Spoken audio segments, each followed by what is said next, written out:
अस्सलामुअलैकुम। बोल न्यूज़ के साथ मैं हूं फराज अहमद और मैं हूं अफशीन कुरैशी। हेडलाइंस आपने जाने, बुलेटिन का आगाज करेंगे। बुलेटिन में सबसे पहले खबर देंगे कराची से। औरंगी टाउन में शहरी बिजली के टावर पर चढ़ गया। पुलिस की बड़ी तादाद शहरी को नीचे उतारने के लिए उर्दू चौक पहुंच गई। इस वक्त वहां क्या सूरत हाल है जानते हैं हमारे नुमाइंदे मोहम्मद काशान से। काशान, अच्छा खासा ये तवील पोल है बिजली का, बड़ा डेंजरस ये मामला है, सूरत हाल क्या है, क्या मुतालबा इस नौजवान का, क्यों इतनी ऊपर चढ़ गया ये? देखें, औरंगी टाउन में वाकई 10 नंबर पर उर्दू चौक पे जो है हाई टेंशन लाइन का बिजली का पोल वाकई था, जिसपे शहरी चल गया है। जबकि शहरी को उतारने के लिए रेस्क्यू 1112 की टीमें भी जाए वक़्त पर पहुंची हैं। पुलिस हुकाम भी वहां पर पहुंच गए हैं। रेस्क्यू की जानिब से रेस्क्यू ऑपरेशन वहां पर शुरू कर दिया गया है। जबकि पुलिस हुकाम का बताना है कि शहरी को नीचे उतारा जाएगा, उसके बाद शहरी का बयान जो है कलम बंद किया जाएगा, उसके अंदर उनका बयान लिया जाएगा किस वजह से वो बिजली के पोल के ऊपर चढ़े और वो क्यों ये सुसाइड करना चाह रहे थे। पुलिस हुकाम की जानिब से यही बताया गया कि हमारे पर रेस्क्यू ऑपरेशन जारी है। जबकि 1112 से हमारी बात हुई है, उनकी जानिब से बताया गया रेस्क्यू की मजीद नफरी को वहां पर तलब कर लिया गया है। इनकी हैवी सक्शन टीम जो है वहां पर पहुंची है। ठीक है काशान, बहुत शुक्रिया आपका तफसीलात के लिए। तो मुनाजरे और मुआयने के लिए तैयार हूँ। चेयरमैन बिलावल भुट्टो जरदारी ने शहबाज शरीफ को ट्विटर पर जवाब दिया है। लिखा है कि शहबाज शरीफ खैरपुर गंबट में मुनाजरा कर लें, जहाँ का अस्पताल पंजाब के किसी भी अस्पताल से बहुत बेहतर है। गंबट अस्पताल में इलाज बिल्कुल मुफ्त है। नवाज शरीफ थरपारकर आकर भी मुनाजरा कर सकते हैं। इस तरह इंफ्रास्ट्रक्चर का मुआयना भी हो जाएगा और चोलिस्तान से मवासना भी हो जाएगा। बिलावल भुट्टो ने कहा कि मियां साहब कराची के NICVD के बाहर मुबाहिसा कर लें, जहां गुज़िश्ता बरस पंजाब के 84,000 अफराद का इलाज हुआ, जो इस बात का सबूत है कि पंजाब के अस्पतालों में इलाज की सहूलियात सिंध जैसी नहीं है। मियां साहब राह फरार इख्तियार ना करें, बल्कि मुनाजरे की तारीख और मुकाम बताएं। मुस्लिम लीग नून के कायद नवाज शरीफ का कहना है कि खैबर पख्तूनख्वा के लोग आसानी से बेवकूफ़ बन जाते हैं। 2013 में KP में PTI की हुकूमत बनने देना गलती थी। ये बीमारी KP में से ही आई है। ना होता बांस, ना बचती बांसुरी। अदम एतमाद की कामयाबी के बाद शहबाज शरीफ को हुकूमत ख़त्म करने का कह दिया था, फिर अल्टीमेटम दिया गया। हम अल्टीमेटम के आगे सर झुकाने वाले नहीं। शहबाज शरीफ को हिदायत की कि अब हुकूमत ना छोड़ें, अल्टीमेटम का मुकाबला करें, ताकि अल्टीमेटम की कीमत का पता चले। बहुत कुछ हुआ और उसमें हमारा सियासी सरमाया भी ख़त्म हो गया। और सबसे ज़्यादा आसानी के साथ हमारे चंद लोग, मैं सबकी बात नहीं करता, खैबर पख्तूनख्वा के बनते हैं। मेरा ख्याल है कि वो शायद मुमकिन है, मुझे आज लगता है कि जैसे वो हमने गलत फैसला किया था, आने ही नहीं देना चाहिए था। ये बीमारी उधर से आई है। ना होता बांस ना बांसुरी बनती। मैंने कहा शहबाज साहब गवर्नमेंट ना लो, और अगर ले लिए तो खत छोड़ दो, लेकिन ऐसे हालात पैदा हो गए, उनसे अल्टीमेटम दे दिया। मैंने कहा अल्टीमेटम के सामने तो हम सर नहीं झुकाते। अल्टीमेटम आ गया, मैंने खुद कहा इनको अब नहीं छोड़ना आपने, अब रहें आप, मुकाबला करें। तो मुल्क वैसे ही डिफॉल्ट की सिचुएशन पे आ गया। तो मैंने कहा कुछ भी हो, अब हम अपना जो है ना वो नहीं करेंगे। अब इसको पहले अल्टीमेटम की कीमत का पता लग जाए, उसके बाद फिर हम अपना अगला काम करेंगे। लेकिन उसकी प्राइस है जो हमने पे की है, वो हमारा पॉलिटिकल कैपिटल बर्न किया अपना, हमने अपने हाथों से उसको जलाया। 8 फरवरी को हेर फेर नहीं, शेर को वोट देना है। शहबाज शरीफ का लियाकत बाग में खिताब, कहा 8 फरवरी को शेर पड़ेगा। सियासी लीडर अपने सूबे में नवाज शरीफ को मनाजरे की दावत दें। नवाज शरीफ ने लैपटॉप दिया, उन्होंने गालिम गलोच के सिवा कुछ नहीं दिया। मौका मिला तो पिंडी में ब्लू ट्रेन चलाएंगे। कश्मीर और गिलगित से मरीज दिल के इलाज के लिए रावलपिंडी आते हैं। रिंग रोड बड़ा तोहफा है, जल्द मुकम्मल कर लिया जाएगा। फरवरी को हेर फेर को नहीं, शेर को वोट आपने देना है इंशाअल्लाह। सियासी लीडर ने कहा, मेरे मेहरबान ने कहा कि मैं नवाज शरीफ से मुनाजरा करना चाहता हूँ। नवाज शरीफ को दावत दें कि वो सूबा की, आपके सूबा का मुआयना करे। लाखों लैपटॉप नवाज शरीफ ने इस सूबे के और पाकिस्तान के दूसरे सूबों के ज़हीन बच्चों को दिए। फिर नवाज शरीफ को अल्लाह ताला ने मौका दिया, पिंडी में ब्लू ट्रेन चलाएंगे। यहाँ पर अमराज का अस्पताल बना, दिल के अमराज का।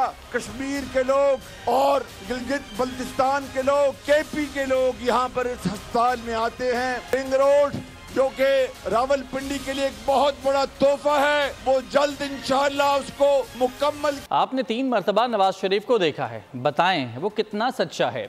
ये हमारे मंशूर पर वोट मांगते हैं। बिलावल भुट्टो का पेशावर में जलसे से खिताब। कहा, नून लीग अशराफिया और पीपल्स पार्टी अवाम की नुमाइंदगी करती है। भुट्टो की बेटी पर जुल्म करते थे, जाली मुकदमे बनाने वाले के अपने बेटी पर मुकदमे बने। अपनी आंखों के सामने बेटी पर जुल्म होते देखना पड़ा, मगर हम इंतकामी और नफरत की सियासत नहीं करेंगे। मुखालिफिन की बहन बेटियों को गिरफ्तार नहीं करूंगा। जो कहता था सबको जेल में डालूंगा, आज खुद जेल में है।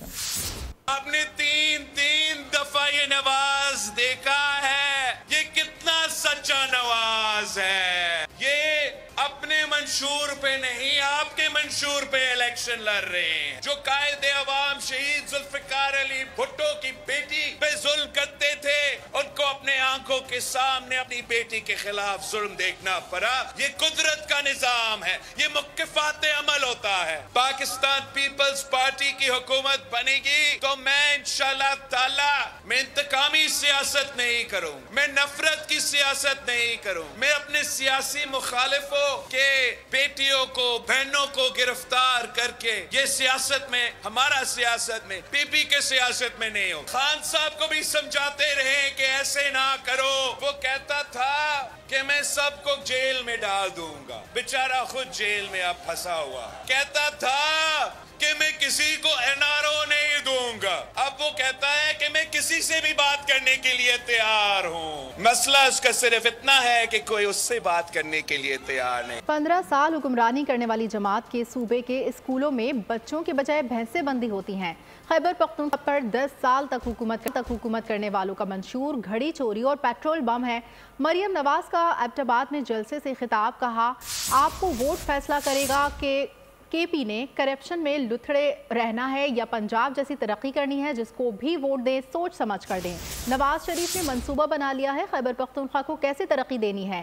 क्या orange train, metro train KP का हक नहीं? मंशूर अगर वो जमात पेश करे जिसकी 15 साल से एक सूबे में हुकूमत है, स्कूलों की क्लासरूम्स में बच्चों की बजाय वहाँ पर माल मवेशी भैंसें बंदी हो, तो कैसा मंशूर है वो? एक और जमात भी है जिसकी यहाँ खैबर पख्तूनख्वा में 10 साल हुकूमत रही है, कि उनके मंशूर में क्या लिखा है? घड़ी चोरी। उसका मंशूर वो पेट्रोल बम है। खुदा के वास्ते वोट डालते वक्त ये सोच लेना कि ये वोट खैबर पख्तूनख्वा की तकदीर का फैसला करेगा। खैबर पख्तूनख्वा ने पसमानदा रहना है, गरीब रहना है, या खैबर पख्तूनख्वा ने पंजाब की तरह तरक्की करनी है। नवाज शरीफ ने प्लान बना लिया है कि बिजली के बिलों में 30% कमी कैसे करनी है। क्या ऑरेंज ट्रेन एबटाबाद का हक नहीं? क्या मेट्रो बस एबटाबाद का हक नहीं? सरबराह JUI ने कहा कि 5 साल कबल वोट चोरी करके हुकूमत बनाई गई। मुल्क की मैशत का ऐसा कबाड़ा कभी नहीं हुआ। कोर्ट में मौलाना फजलुर रहमान का जलसे से खिताब। कहा, हालिया तबाहाली की जिम्मेदार साबिक हुकूमत है। शहरियों से अपील है कि वोट का सही इस्तेमाल करें। 2 चीजें चाहिए, एक इंसानी हुकूक का तहफ़्फ़ुज़ और दूसरा खुशहाल मईशत। हमारे मुल्क पर तो लोग बाहर से लाकर मुसल्लत किए जाते हैं, फितना घर हमारे ऊपर मुसल्लत कर दिए जाते हैं। और आपने देखा जब बाहर का एजेंडा आया, यहूदियों का एजेंडा आया, मुल्क की मईशत इस तरह जमीन बोस नहीं हुई जिस तरह के गुज़श्ता 5 सालों में हुई और उनके 3.5 सालों में हुई। कि एक मरहला वो भी आया कि हमारी सालाना तरक्की की शरह 0 से नीचे चली गई। हमें इस वतन अजीज में आज़ादी चाहिए, खुशहाल मईशत चाहिए, उसके लिए सोच और नजदीक की जरूरत है। आपने गांव-गांव पहुंचना है, आपने घर-घर का दरवाजा खटखटाना है और ये पैगाम उनको पहुंचाना है कि अब खुदा के लिए पाकिस्तान का वक्त। जब MQM ने इलेक्शन का बॉयकॉट किया था तो कराची की सड़कें रेगिस्तान बन गई। सरबराह MQM खालिद मकबूल सिद्दीकी का असीबाद में खिताब। कहा, कराची हैदराबाद मीरपुर खास की हुकूमत को भी आईनी तहफ़्फ़ुज़ देना होगा। बल्दियाती हुकूमत की इख्तियारात और महकमे किसी वज़ीर आला की मेहरबानी से नहीं चाहिए। कहा, 8 फरवरी को शहर क़ायद कराची वालों को वापस मिल जाएगा। वफाकी हुकूमत और सूबाई हुकूमत को आईनी तहफ़्फ़ुज़ दिया गया है। इसी तरह कराची की हुकूमत को, हैदराबाद की हुकूमत को, नवाब शाह की हुकूमत को, सक्खर की हुकूमत को, मीरपुर खास की हुकूमत को और कस्बों और देहातों की हुकूमतों को आइन उसी तरह तहफ़्फ़ुज़ दे। बल्दियाती हुकूमत के भी इख्तियारात और महकमे किसी वजीर आला की खैरात के तौर पे नहीं चाहिए, किसी वजीर आज़म की मेहरबानी से नहीं चाहिए। 8 फरवरी को इस शहर की वापसी का, इस शहर को वापस शहर वालों के हवाले करने का अहकाम जारी हो जाए। जब तहरीक ने कहा घरों पे बैठना है, बाइकाट करना है इलेक्शन में, तो कराची रेगिस्तान बन गया। अमेरिका खित्ते में एक और जंग चाहता है। बैनुल अक़वामी ताकतें एक कमज़ोर पाकिस्तान चाहती हैं। अमीर जमात इस्लामी पाकिस्तान सराजुल हक की प्रोग्राम बस बहुत हो गया में गुफ्तगू, कहा कि अमन के सिवा हमारे पास कोई दूसरी चॉइस नहीं। ईरान पाकिस्तान मामले पर भारत खुश हुआ, चीन का इस मामले में किरदार बहुत अहम है। मज़ीद कहा कि हमारा मंशूर सच्चाई पर मबनी है। अमेरिका इस मुल्क में, इस खित्ते में, इस रीजन में एक और जंग बर्पा करना चाहते हैं। बैनुल अक़वामी ताकतें हैं जो एक कमज़ोर पाकिस्तान चाहते हैं। अमन के अलावा हमारे साथ और कोई चॉइस नहीं है। लेकिन जब ईरान और पाकिस्तान का टेंशन बन गया तो आपने देखा किसने सबसे ज़्यादा खुशी का इजहार किया? इंडिया ने किया। चाइना का किरदार इस वक्त बहुत अहम है। हमारा मंशूर दोनों से 100% मुख्तलिफ है, इसलिए कि वो सच्चाई पर मबनी है। हमारे साथ 1200 PhD स्कॉलर्स है। मैं यकीन के साथ कह सकता हूँ कि अगर आपने अल्लाह पर एतमाद किया, हम IMF को अलविदा कहेंगे। पाकिस्तान को संभालना होगा, वो काम करूंगा जो मुल्क को मजबूत करेगा। IPP के सरबराह जहांगीर तरीन का लोधरा डिस्ट्रिक्ट बार से खिताब, बोले अगले 5 साल पूरी कुव्वत से काम करेंगे, झूठे मुकदमात का खात्मा होगा, नए रोजगार मिलेंगे।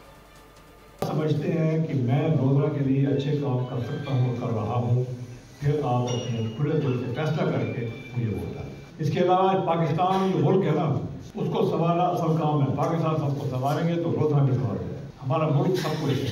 75 साल हो गए इस मुल्क को बने, और इंशाअल्लाह अब अगले 5 साल में पूरी कुव्वत के साथ मैं अपने रफ़ाक़ा के साथ मिल के कोशिश करूँगा तो पाकिस्तान को ऐसा चमकाया जाए, पाकिस्तान की मईशत को ऐसा चमकाया जाए कि लोग देखते रहे आएंगे जो आज पाकिस्तान में अब बुनियादी तब्दीली आ गई। और उसके लिए अपने पार्टी के जोर से, अपनी एलाइज के जोर से पूरी कोशिश करेंगे कि पाकिस्तान में इस तरह के 5 साल एक ऐसे नुमाया 5 साल हो, रिकॉर्ड 5 साल हो कि लोग देखेंगे वाह हमने सही वोट दिए थे, अच्छे लोग आ गए, और इंशाअल्लाह ताला लोग रहेंगे पाकिस्तान के लिए। शेर का अगला स्टॉप सियालकोट। नून लीग आज सियालकोट में जलसा करेगी। तैयारियां आखिरी मराहिल में दाखिल हो गई हैं। नवाज शरीफ और मरियम नवाज जलसे से खिताब करेंगे। जिन्ना स्टेडियम ग्राउंड की सूरत हाल इस वक्त क्या है, जानते हैं नदीम अता गौरी से। जी नदीम। बिल्कुल मुल्क भर की तरह सियालकोट पे भी इलेक्शन की कैमी अपने अरूज पर पहुंच चुकी है। हम लोग इस वक्त सियालकोट की सबसे बड़ी क्रिकेट ग्राउंड जिनास स्टेडियम में मौजूद है, जहां पर आज एक बड़ा पंडाल सजने वाला है और पाकिस्तान मुस्लिम लीग नून यहां पर सियासी पावर शो करने जा रही है। और आसमान पर ऐसे ये रंग आतिशबाजी का समा भी देखने को मिल रहा है। बहुत से यूथ विंग के जवान मौजूद हैं, हम उनके साथ बात करते हैं। अल्लाह के फजलो करम से सियालकोट मियां मोहम्मद नवाज शरीफ मोहब्बतों का मकरूज है, ख्वाजा मोहम्मद आसफ की मोहब्बतों का मकरूज है। सियालकोट अपने कायद को वेलकम करके वक्कर जरूर उतारेगा। ये जो शहर है इसका ईंट जो है मियां नवाज शरीफ की मकरूज है, ख्वाजा आसफ की मकरूज है, और ये यूथ विंग अल्हम्दुलिल्लाह इस जलसे को तारीखी बनाकर उसका कर्ज उतारेंगे। यहाँ पर आपने यूथ विंग के जवानों की बात सुनी, इन सबका यही कहना था कि हम बड़े इस्तकबाल के लिए तैयार हैं और अपने कायद को बता देंगे कि पाकिस्तान। पीपल्स पार्टी आज हब में जलसा करेगी। साबिक सदर आसिफ जरदारी खिताब करेंगे। जलसे की तैयारियां कहां तक पहुंची हैं, जानते हैं बाबर नसीर से। जी बाबर नसीर, बताइएगा जलसा की तैयारियां कहां तक पहुंची हैं? बिल्कुल, साबिक सदर पाकिस्तान आसिफ अली जरदारी जलसा जो कि हब में मुनक्किद हो, जलसेगार पे मौजूद हूँ। तैयारियां यहाँ पे ऑलमोस्ट कंप्लीट हो चुकी हैं, कुर्सियां यहाँ पे लग चुकी हैं, स्टेज की तैयारी अपने आखिरी मराहिल में दाखिल हो चुकी है। इस हवाले से कारकुनान जो है इलाके को भी सजाया हुआ और शहर भर में भी झंडियां लगाने का काम जारी है। आसिफ अली जरदारी के बारे में ये बताया जा रहा है कि आम इंतखाबात 2024 में जो बलोचिस्तान में उसने जो एंट्री मारी है, ये उसका तीसरा जलसा होगा बलोचिस्तान में। इससे कबल जो है वो तुर्बत और मकरान डिवीजन और डेरा बुक्टी में वो जलसे कर चुके हैं। और सियासी मुबस्सिरीन इस हवाले से कहते हैं कि आसिफ अली जरदारी का जो ये जलसा है आम इंतखाबात 2024 पेशावर का भारी भरकम नामों वाला तारीखी हलका, जहां से कभी इलेक्शन की गिनती शुरू होती थी। यह हलका माजी के वज़ीर आज़म, पार्टी सरबराहान, गवर्नर और वज़रा का अखाड़ा रहा है। मजीद जानते हैं साथी एंकर अफशीन कुरैशी से। पेशावर का भारी भरकम नामों वाला तारीखी हलका, जहां से कभी इलेक्शन की गिनती शुरू होती थी। जी हां, NA 1 जो हलका बंदी के बाद अब NA 32 बन चुका है। ये हलका माजी के वज़राए आज़म, पार्टी सरबराहान, गवर्नर्स और वज़रा का अखाड़ा रहा है। यहीं से बेनज़ीर भुट्टो और PTI सरबराह ने इलेक्शन लड़ा। इसके अलावा JUI के मौलाना फजलुर रहमान और आफ्ताब शेरपाव भी यहाँ से उम्मीदवार रहे हैं। अवामी नेशनल पार्टी के 80 साल कर चुके हैं। इस बार उनका मुकाबला आज़ाद उम्मीदवार आसिफ खान से है, जबकि पीपल्स पार्टी से आबिद यूसुफजई और JUI से हुसैन मदनी भी इसी हलके से अपनी किस्मत आजमाएंगे। NA 32 में किस्सा खानी, करीमपुरा, घंटा घर शामिल हैं। इस हलके की आबादी तकरीबन 9 लाख है और यहाँ रजिस्टर्ड वोटर्स लगभग 6 लाख है। लाहौर में मरियम नवाज की इंतखाबी मुहिम में स्ट्रीट थिएटर का आगाज़ कर दिया गया है। फनकारों ने प्ले के जरिए नवाज दौर के तरक्याती मंसूबों को उजागर किया। रिपोर्ट कर रहे हैं मोइन जुबैर। सियासत में नया ट्रेंड, थिएटर के जरिए इंतखाबी मुहिम चल रही है। मरियम नवाज के हलके NA 119 में स्टेज आर्टिस्ट ताहिर अंजुम की क़यादत में फनकारों ने सियासी थिएटर पेश किया, जिसमें नवाज शरीफ के दौर के तरक्याती मंसूबों को उजागर किया गया।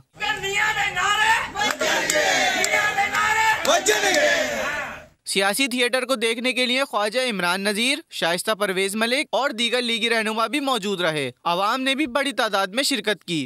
हम कोई मियां नवाज शरीफ साहब पे, ख्वाजा इमरान नज़ीर साहब पे और मरियम नवाज साहबा पे कोई एहसान नहीं कर रहे। जो मियां नवाज शरीफ साहब ने इस मुल्क के लिए डिलीवर किया है, पूरी कौम कर चुका है हमारी तरह। देखिएगा कि आने वाले वक्त में ये लोग उन्हें वोट, शेर को वोट देकर कामयाब करेंगे और ये मुल्क तरक्की की राह पर एक बार फिर गामजन होगा।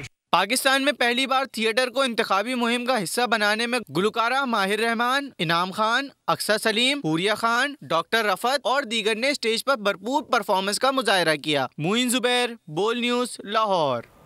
क्या मेयर कराची सरकारी फंड से पीपल्स पार्टी की मुहिम चला रहे हैं? बोल ने यही सवाल खुद मुर्तज़ा वहाब से पूछ लिया। उनका क्या कहना है, जानते हैं वजाहत आबदी से, जो इस वक्त मुर्तज़ा वहाब के साथ मौजूद हैं। देखिए, इस वक्त हमारे साथ मेयर कराची मौजूद हैं। कई रोज़ से ये तनकीद का निशाना इनको बनाया जा रहा है। मेयर कराची के ऊपर कहा जा रहा है कि आप एक 15 महीने एडमिनिस्ट्रेटर भी रहे, उस टाइम पे इतने तरक्याती काम नहीं कराए, आखिर इन्हीं दिनों में इतने तरक्याती काम कैसे कराए जा रहे हैं? असल में जो लोग हैं शायद इनको निकम्मे निठल्ले मेयर्स की आदत थी। उन्होंने उनका ज़माना देखा था। मैं तो जो बजटेड पावर्स हैं, जो कानूनी इख्तियारात हैं, उनको इस्तेमाल कर रहा हूँ और बजट को आवाम की फ़लाह बहबूद के ऊपर ख़र्च कर रहा हूँ और काम होता हुआ शहरियों को नज़र आ रहा है। और मैं समझता हूँ इसी वजह से अपोजिशन के कुछ दोस्त जो हैं वो मेरे ख़िलाफ़ बात करते हैं। लेकिन मुझे बड़ी हैरत हुई है कि जो मुझे नोटिस मिल गया कि मैं तनकीद का जवाब दे रहा हूँ। ग़ालिबन गवर्नर साहब उसे कोई चंद घंटे पहले हस्पताल गए थे अब्बासी शहीद, और वहाँ पे उन्होंने मेरे ख़िलाफ़ बात की है, KMC के हवाले से बात की। अब मैं उसका जवाब अगर देता हूँ तो मेरे लिए प्रॉब्लम हो जाती है। हाफिज़ नईमुर्रहमान साहब मेरे बारे में अजीब मन घड़त इल्ज़ामात, या MKM के दोस्त मन घड़त इल्ज़ामात लगाते, मैं उसका जवाब देता हूँ तो उसके ऊपर कोई प्रॉब्लम हो जाती है। तो मुझे समझ नहीं आ रहा कि करना क्या चाहिए, कोई गाइड कर दे। अगर मेयर, सियासी काम नहीं करेगा, तरक्याती काम नहीं करेगा, तो फिर कौन करेगा? क्या इलेक्शन के ज़मानों में लोगों की जो ज़रूरियात हैं वो ख़त्म हो जाती हैं? उनके जो सेवरेज के मसाइल हैं, उनके जो सड़क के मसाइल हैं, उनके जो ड्रेनेज के मसाइल हैं, क्या मसाइल वो ख़त्म हो जाते हैं? उस ज़माने में कोई मसाइल के ऊपर स्टे ऑर्डर आ जाता है? हाँ जी, देखिए, ये थे मेयर कराची मुर्तज़ा वहाब, जिनकी जानिब से कहना था कि मेरे ऊपर तरक्याती काम कराने के बजाय मुझ पर तनकीद करने के ऊपर नोटिस दिया गया है इलेक्शन कमीशन की जानिब से। तरक्याती काम पेंडिंग्स हैं, उनको मैं नहीं कर पा रहा और ना ही किसी का नाम ले पा रहा हूँ। 8 फरवरी के रोज़। ठीक है, बहुत शुक्रिया। सब्सक्राइब करें और बेल दबाएं ताकि कोई खबर रह न जाए।